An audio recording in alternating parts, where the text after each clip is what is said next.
आपका एग्जाम नजदीक आने वाला और आपने कुछ पढ़ा नहीं है तो आप जरूर परेशान हो गए कि यार मैं अब क्या करूं। और आप ये भी सोच रहे होगे कि क्या कोई ऐसा तरीका है जिसको हम यूज करके कम से कम टाइम में अपने ग्रेड्स को काफी अच्छा बना पाए।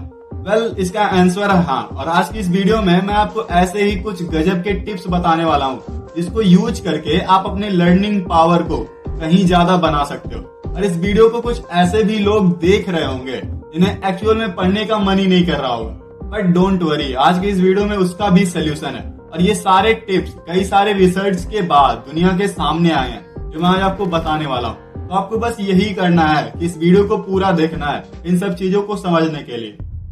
Rule number 1, make a proper plan. देखो, बिना प्लान किए कुछ भी करना बहुत डेंजरस होता है। ये कुछ ऐसा ही है जैसे आप एक प्लेन को हवा में उड़ा दो और बोल दो पायलट कूद जाए, और फिर वो प्लेन उड़ेगा तो बिना पायलट के भी, लेकिन इन द एंड वो जाके कहीं क्रैश ही करने वाला है। इसीलिए एक प्लान बनाना बहुत जरूरी होता है। तो पहले आप अपने सिलेबस को चेकआउट करो कि आपके एग्जाम में क्या क्या आने वाला है, और फिर उसे प्रॉपर तरीके से नोट डाउन करो।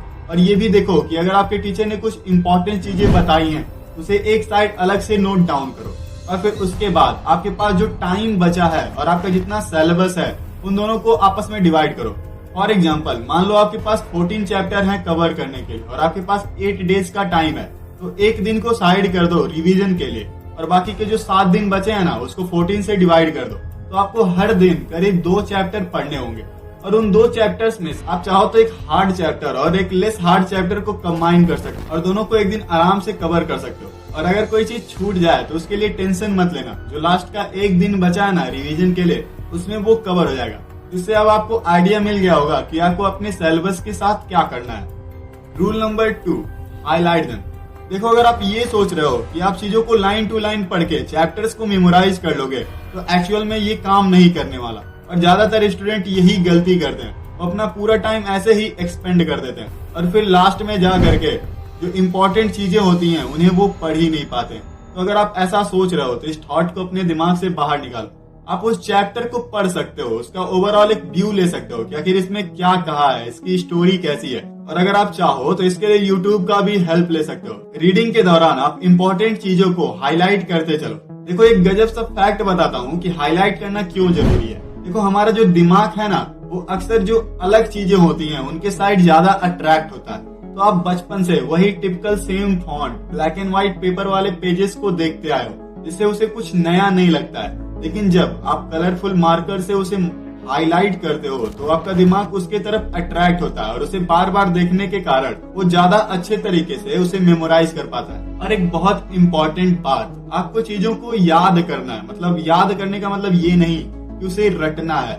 देखो, रटने से होता ये है कि वो सारी चीजें शॉर्ट टाइम मेमोरी में फीड होती हैं और फिर लास्ट में आप जाके उसे भूल जाते हो। फॉर एग्जाम्पल, आपको यही नहीं याद होगा कि इस वीडियो को स्टार्टिंग में मैंने क्या बोला। अगर आपको याद है तो मुझे कमेंट में बताना। तो इसके लिए आप चाहो तो रिवीजन का हेल्प ले सकते हो।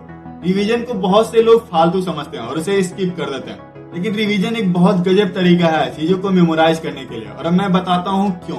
हमारा जो दिमाग है ना वो उन चीजों को इरेज कर देता है, उन मेमोरीज को इरेज कर देता है जो अनरिलेटेबल होते हैं। मतलब उन्हें समझ में नहीं आता है कि इसे करना क्या है, और इसीलिए वो उसे हटा देता है। तो सेम तरीके से जब आप कुछ पढ़ते हो और उसे पढ़ के छोड़ देते हो तो कुछ टाइम के लिए तो वो वहां पे रहता है शॉर्ट टाइम मेमोरी में, और फिर हमारा दिमाग सोचता है कि यार ये क्यों रखा हुआ है, फिर वो उसे हटा देता है। इसीलिए जब आप रिवाइज करते हो और बार बार उस चीजों को पढ़ते हो तो वो सोचता है कि यार ये सच में लगता है इम्पोर्टेंट है, इसीलिए तो ये बार बार पढ़ रहा है। फिर वो उसे लॉन्ग टर्म मेमोरी में सेंड कर देता है। और इसीलिए रिवीजन बहुत इंपॉर्टेंट रोल प्ले करता है कोई भी चीज को मेमोराइज करने के लिए। और इसके लिए चाहो तो आप अपने डे को 2 टाइम में ब्रेक कर सकते हो। लाइक एक बार आप आफ्टरनून में रिवाइज कर सकते हो और एक बार सोने से पहले आफ्टरनून के बाद जितना पढ़ा है उतना रिवाइज कर सकते हो। और फिर देखो magic. Rule number 3, take a nap. ये मैं क्या कह रहा हूँ, मतलब इतना कम टाइम है और मैं बोल रहा हूँ नैप लेने के लिए। वेल, यकीन मानो ये तरीका बहुत गजब से काम करने वाला। ये वाला टिप और अगला वाला जो रूल है ना, ये दोनों उन लोगों के लिए बहुत यूजफुल होने वाला है जिनको पढ़ाई करने का मन नहीं करता है और पढ़ाई में मन नहीं लगता है। तो ध्यान से सुनना। देखो, हमारा दिमाग कोई भी ऐसा काम ज्यादा टाइम के लिए नहीं कर सकता है जिसमें उसको इंटरेस्ट ना आ रहा हो। और जब आप ये सोचते हो कि यार मैं 2 से 3 घंटे पढ़ूंगा, तो वो पहले तो इसे सोचने पे ही परेशान हो जाता है कि मैं इतना पढ़ूंगा कैसे। फिर आप जब पढ़ने बैठ जाते हो तो कुछ टाइम बाद आप नोटिस करते हो कि आपकी एनर्जी डाउन हो रही है, लेकिन फिर भी आप पढ़ते जा रहे हो। आपको भी पता है कि जो आप कंसंट्रेशन के साथ शुरुआत किए थे, स्टार्टिंग के कुछ टाइम जो एनर्जी थी, जो कंसंट्रेशन लेवल था, वो अब बिल्कुल नहीं है। भले ही आप चीजों को देख रहे हो, लेकिन एक्चुअल में आप पढ़ नहीं रहे होते हो और इसीलिए इसका कोई फायदा नहीं होता है। लेकिन जब वहीं आप एक नैप लेते हो, लाइक अगर आप 1 घंटे पढ़ने के बाद बाहर जाते हो, फ्रेश एयर को लेते हो, थोड़ा सा योगा करते हो और फिर जब आप वापस आते हो तो आप एक न्यू एनर्जी के साथ आते हो और फिर से आप उसी स्टार्टिंग वाले कंसंट्रेशन को अचीव कर पाते हो। Rule number 4, give some reward to yourself. देखो ये बहुत गजब सा रूल है और ये बहुत यूजफुल भी है। इसका गेमिंग कंपनीज द्वारा बहुत ज्यादा यूज किया जाता है। देखो वो हमें कोई टास्क देते हैं, छोटा सा टास्क देते हैं और फिर उसके बदले हमें एक रिवॉर्ड देते हैं और ऐसा वो जब भी वो करते हैं तो हम उस टास्क को पूरा करते हैं उस रिवॉर्ड को पाने के लिए। और फिर हम टास्क को पूरा करते जाते हैं और रिवॉर्ड को पाते जाते हैं। इससे हमें एक हैप्पीनेस का फीलिंग आता है और हमारे दिमाग में एक केमिकल रिलीज होता है जिसे हम डोपामीन कहते हैं और इसीलिए हम उस गेम को ज्यादा टाइम तक खेलते रहते हैं। तो इस चीज का इस्तेमाल आप अपने स्टडी के साथ भी कर सकते हो। लाइक आप अपने आप को बोल सकते हो कि मैं 1 घंटा पढ़ने के बाद 15 मिनट गेम खोलूंगा या किसी से बात करूंगा या कुछ भी। आप अपने हिसाब से रिवॉर्ड को फिक्स कर सकते हो और फिर देखो पढ़ने में कैसे मन लगने लगेगा। बट बी केयरफुल, ये 15 मिनट कब 1 घंटा होने वाला है ये आपको पता भी नहीं चलेगा, इसीलिए ध्यान देना। एक बोनस टिप जाने से पहले मैं आपको बता दूं जो एक्चुअल में बहुत ही ज्यादा यूजफुल होने वाला है। देखो आप अपने दिमाग को ट्रिक करो, उसे बताओ कि पढ़ना क्यों जरूरी है। उसे ये बताओ कि अगर आप बुरे ग्रेड्स लाओगे तो उसके बाद आपके पेरेंट्स आपसे कितना नाराज होंगे, आपके टीचर आप पे कितना गुस्सा करेंगे और आपके दोस्त भी आपका बहुत मजा लेंगे। एक तरीके से उसे ये बताओ कि पढ़ना क्यों जरूरी है।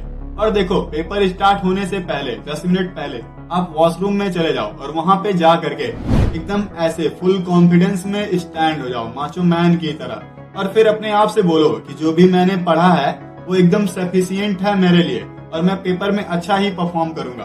और फिर जब आप ये करोगे ना तो एक गजब सा मैजिक होगा आपके साथ। आपके दिमाग में रिलैक्स वाले केमिकल रिलीज होंगे और आपका दिमाग बहुत स्टेबल हो जाएगा, जिससे आपके अंदर का नर्वसनेस और जो भी स्ट्रेस होता है ना वो एकदम ही खत्म हो जाएगा। और फिर जब आप एग्जाम हॉल में बैठोगे तो आप चीजों को ज्यादा बेहतर तरीके से रिकॉल कर पाओगे। That's it. अगर ये वीडियो पसंद आया तो लाइक करो और अपने उन दोस्तों के साथ शेयर करो जिनको लगता है कि इन टिप्स से सच में हेल्प हो सकता है। तो मैं आपसे मिलता हूँ अगली वीडियो में।